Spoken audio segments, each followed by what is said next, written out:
లోక్సభతో పాటు 4 రాష్ట్రాల అసెంబ్లీ ఎన్నికలకు కేంద్ర ఎన్నికల కమిషన్ షెడ్యూల్ ప్రకటించింది. దీంతో సార్వత్రిక ఎన్నికలకు నగారా మోగింది. 7 దశల్లో జరిగే ఈ ఎన్నికల్లో దేశంలోని కోట్లాది మంది ప్రజలు తమ ఓటు హక్కును వినియోగించుకోనున్నారు. ఈ క్రమంలో షెడ్యూల్ ప్రకటన మొదలు ఓట్ల లెక్కింపు పూర్తయ్యే వరకు దేశంలో ఎన్నికల ప్రవర్తనా నియమావళి అమల్లో ఉంటుంది. దానిని అనుసరించే రాజకీయ పార్టీలు, అభ్యర్థులు, నాయకులు నడుచుకోవాల్సి ఉంటుంది. మోడల్ కోడ్ ఆఫ్ కండక్ట్గా అమల్లోకి వచ్చిన ఈ నియమావళి ఆయా పార్టీల నాయకుల ప్రచారం సహా వారు చేయాల్సిన, చేయకూడని పనులను తెలియపరుస్తుంది. వీటిని అతిక్రమిస్తే ఎంతటి వారైనా శిక్షార్హులే. ఇలా ప్రజాస్వామ్యానికి మూలమైన ఎన్నికలు పారదర్శకంగా నిర్వహించేందుకు మోడల్ కోడ్ ఆఫ్ కండక్ట్ దోహదపడుతుంది. ఈ నేపథ్యంలో దీనికి సంబంధించిన మరిన్ని అంశాలను ఈ కథనంలో తెలుసుకుందాం.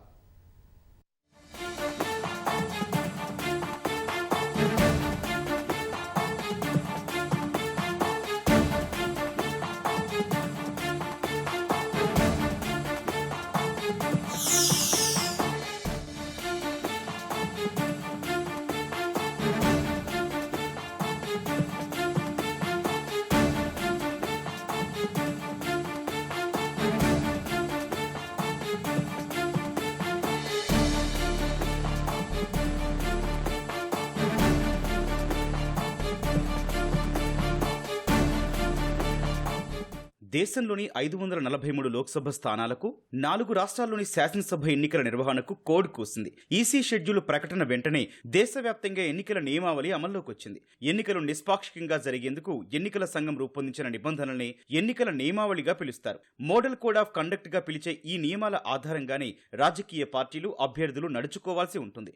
ఎన్నికలకు ముందు రాజకీయ పార్టీలు, నేతలు చేయాల్సినవి, చేయకూడనివి ఏంటనేది ఈ ఎన్నికల ప్రవర్తన నియమావళి నిర్దేశిస్తుంది. ఈ నిబంధనల ప్రకారం కేంద్రంలో గాని, రాష్ట్రంలో గాని అధికారంలో ఉన్న పార్టీలు ఎన్నికల ప్రచారంలో తన అధికారాన్ని దుర్వినియోగం చేయకూడదు. ఓటర్లను ప్రభావితం చేసేలా విధానపరమైన నిర్ణయాలు, ప్రాజెక్టులు, స్కీములు ప్రకటించకూడదు. అధికారంలో ఉన్న పార్టీ ఎన్నికల్లో గెలుపు కోసం ప్రజాధనాన్ని వినియోగించకూడదు. పత్రికల్లో గాని, ఇతర మాధ్యమాల్లో గాని ప్రజాధనంతో ప్రకటనలు ఇవ్వడాన్ని నేరంగా పరిగణిస్తారు. వీటితో పాటు ప్రభుత్వ వాహనాలు, విమానాలు, ప్రభుత్వ భవనాలను ఎన్నికల ప్రచారం కోసం ఉపయోగించరాదు. ఎన్నికల ర్యాలీలు, పాదయాత్రలు, బహిరంగ సభలు లాంటి ప్రజా కార్యక్రమాలు నిర్వహించే పార్టీలు, అభ్యర్థులు, వారి మద్దతుదారులు ముందుగా పోలీసుల నుంచి అనుమతి తీసుకోవడం తప్పనిసరి.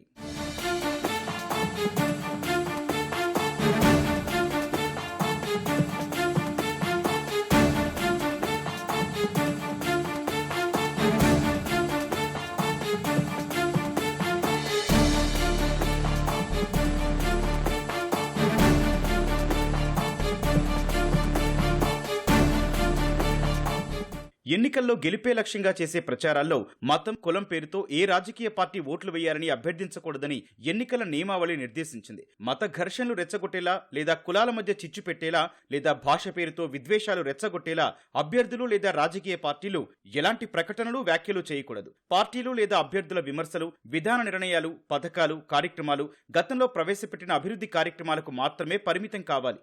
అభ్యర్థుల వ్యక్తిగత అంశాలు, ప్రజా జీవితంతో సంబంధం లేని విషయాల జోలికి వెళ్లకూడదు. నిరూపించలేని ఆరోపణలు చేయకూడదు. ఎన్నికల ప్రచారంలో భాగంగా మసీదులు, చర్చిలు, దేవాలయాలు, ఇతర ప్రార్థనా స్థలాలను ఉపయోగించుకోకూడదు. ఎన్నికల చట్టంలో నేరాలుగా పరిగణించే అవినీతి విధానాల జోలికి అభ్యర్థులు, పార్టీలు వెళ్లకూడదు. ఓటర్లకు డబ్బులు, బహుమతులు ఇచ్చి ప్రలోభ పెట్టడం, భయపెట్టడం, దొంగ ఓట్లు వేయడం లాంటివి చేయకూడదు. పార్టీలు ఓటర్లను బెదిరించడం, అవమానించడం లాంటివి చేయకూడదనే అంశాలను మోడల్ కోడ్ ఆఫ్ కండక్ట్ తెలియపరుస్తోంది. పూర్తి నియంత్రణతోటి ఎలక్షన్ని దేశవ్యాప్తంగా, అదేవిధంగా వివిధ రాష్ట్రాల్లో రాష్ట్ర శాసనసభలకు ఎన్నికలు జరిపేటువంటి అధికారం ఎలక్షన్ కమిషన్కు ఉంది. ఈ నేపథ్యంలోనే మోడల్ కోడ్ ఆఫ్ కాండక్ట్ అంటే ఎంసీసీ అంటారు. అంటే ఏ విధమైనటువంటి కాండక్ట్ని ప్రదర్శించాలి అభ్యర్థులు కానీ, రాజకీయ పార్టీలు కానీ, ఎలక్షన్లో ఇన్వాల్వ్ అయ్యేటువంటి సంస్థలు ఏ విధమైనటువంటి కోడ్ ఆఫ్ కాండక్ట్కి బద్దులై ఉండాలనేటువంటిది ఎలక్షన్ కమిషన్ దిశానిర్దేశం చేస్తూ టైం టు టైం అనేకమైనటువంటి ఉత్తర్వులను ఇవ్వడం జరిగింది. ఈ మోడల్ కోడ్ ఆఫ్ కాండక్ట్ ఏ రోజైతే ఎన్నికల షెడ్యూల్ విడుదలైందో ఆ రోజు నుంచి మరలా కొత్త లోక్సభ ఏర్పడేంత వరకు కేంద్రంలోనూ, రాష్ట్రంలో రాష్ట్ర అసెంబ్లీలు మొత్తం కౌంటింగ్ ప్రక్రియ ముగిసిన తర్వాత ఈ మోడల్ కోడ్ ఆఫ్ కండక్ట్ ఆ రోజు నుంచి, అంటే ఎన్నికల షెడ్యూల్ ఇచ్చిన రోజు నుంచి, అంటే మార్చి 16వ తేదీ నుంచి ఎన్నికల షెడ్యూల్ పూర్తి స్థాయిలో ముగిసేంత వరకు, సార్వత్రిక ఎన్నికలు, లోక్సభ ఎన్నికలు ముగిసేంత వరకు, కొత్త పార్లమెంట్ అంటే 18వ పార్లమెంటుకి నోటిఫికేషన్ ఇచ్చేంత వరకు ఎలక్షన్ కమిషన్ ఆ రోజు వరకు ఈ model model code of conduct అమల్లో ఉంటుంది. షెడ్యూల్ ప్రకటనతో అమల్లోకి వచ్చే model code of conduct polling రోజు పాటించే నియమాలను కూడా తెలియజేస్తుంది.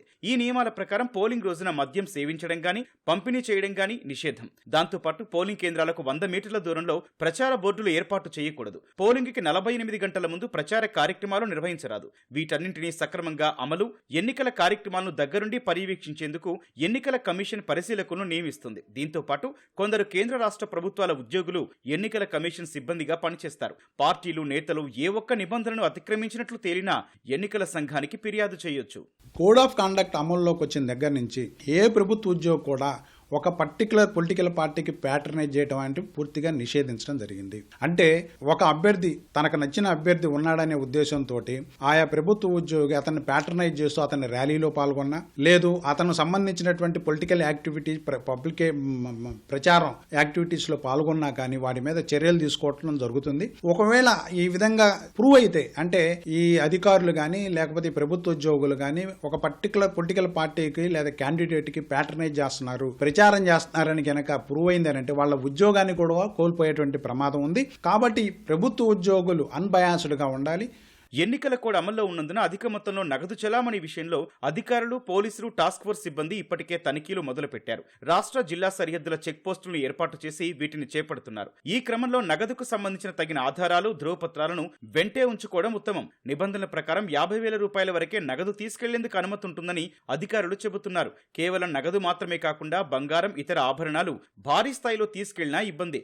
50,000 రూపాయల కంటే ఎక్కువ నగదు తీసుకెళ్తే మాత్రం అందుకు సంబంధించిన ఆధారాలు చూపించాల్సి ఉంటుంది. ఎక్కువ మొత్తంలో నగదు లభ్యమైతే ఐటీ, జీఎస్టీ అధికారులు కూడా రంగంలోకి దిగుతారు. వాటికి సంబంధించిన ఖచ్చితమైన ఆధారాలు చూపిస్తేనే ఆ డబ్బును తిరిగిస్తారు.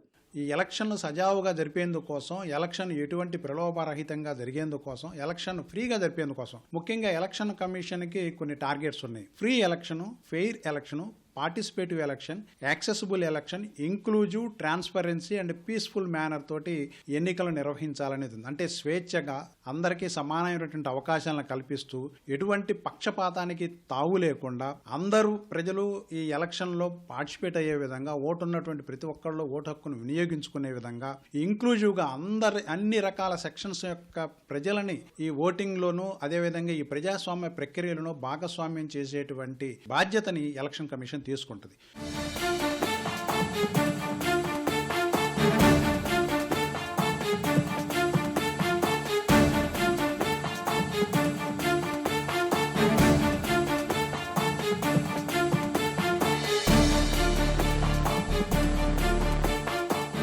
మోడల్ కోడ్ ఆఫ్ కండక్ట్ కు తొలిసారి 1960లో కేరళ ఎన్నికల సమయంలో బీజం పడింది. రాజకీయ పార్టీల అంగీకారంతో ప్రవర్తనా నియమావళిని రూపొందించారు. 1967 లోక్సభ, అసెంబ్లీ ఎన్నికల్లో ప్రవర్తనా నియమావళిని అమలు చేశారు. దీన్ని 1967లో సవరించారు. కాగా ఎన్నికల ప్రవర్తనా నియమావళి ప్రస్తుత రూపం సంతరించుకోవడానికి 60 ఏళ్లు పట్టింది. ప్రజాస్వామ్యాన్ని కాపాడేలా రూపొందించిన మోడల్ కోడ్ ఆఫ్ కండక్ట్ నిబంధనలకు వ్యతిరేకంగా ఎన్నికల్లో ప్రచారం చేసిన వారిపై ఎన్నికల సంఘానికి ఫిర్యాదు చేయొచ్చు. తద్వారా కోడ్ ఉల్లంఘించిన వారిని శిక్షించే అవకాశం ఉంటుంది. కానీ మోడల్ కోడ్ ఆఫ్ కండక్ట్ కి చట్టబద్ధత లేదు. అయినప్పటికీ దీనికున్న ప్రాముఖ్యాన్ని సుప్రీంకోర్టు పలు సందర్భాల్లో సమర్థించింది. కోడ్ ఉల్లంఘిస్తే దర్యాప్తు జరిపి శిక్ష విధించడానికి ఎన్నికల సంఘానికి పూర్తి అధికారం ఉందని స్పష్టం చేసింది. 1960లో మొదటిసారిగా కేరళ రాష్ట్రంలో ఎన్నికల ప్రవర్తన నియమావళి కొంతమేరకు ప్రారంభమైంది. అది అంచెంచెలుగా పెరుగుతూ 1991 వచ్చే నాటికి ఎన్నికల్లో అదో ప్రధాన పాత్ర పోషిస్తూ ఎన్నికల ప్రవర్తన నియమావళి దేశవ్యాప్తంగా అన్ని రాష్ట్రాలకి, కేంద్రపాలిత ప్రాంతాలకి, అన్ని ఎన్నికలకి వర్తింపజేయడం జరిగింది.